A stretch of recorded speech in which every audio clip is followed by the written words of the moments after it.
millat fidoyilari.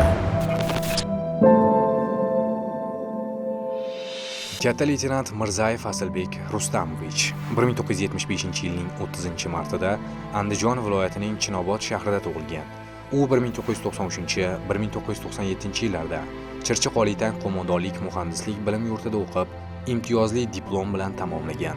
Ofitser sifatida mamlakatimiz qurolli kuchlarida xizmat qila boshladi. Jismoniy yetukligi va yuksak bilimi tufayli maxsus operatsiyalar batalyoniga qabul qilinadi. Safdoshlari va yosh harbiylarga namuna bo'lib, 2000-yil avgustda Surxondaryo viloyatining tog'li hududlarida vatanimiz sarhadlariga suqilib kirgan xalqaro terrorchi to'dalarga qarshi kurashda mardlik ko'rsatib, qahramonlarcha halok bo'lgan. O'zbekiston Respublikasi Prezidentining farmoniga binoan Jasorat medali hamda bir qator esdalik nishoni bilan taqdirlangan.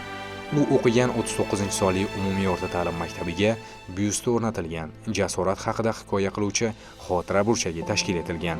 U o'qigan sinfxonasiga Asilbek Mirzayev nomi berilib, u o'tirgan birinchi parta Asilbek Mirzayev partasi deb nomlanadi. Bu partada o'tirish o'quvchilar uchun sharaf bo'lib, hafta davomida eng a'lochi va faol bo'lgan o'quvchilar keyingi haftada shu partada tahsil olishga musharraf bo'lishi mumkin.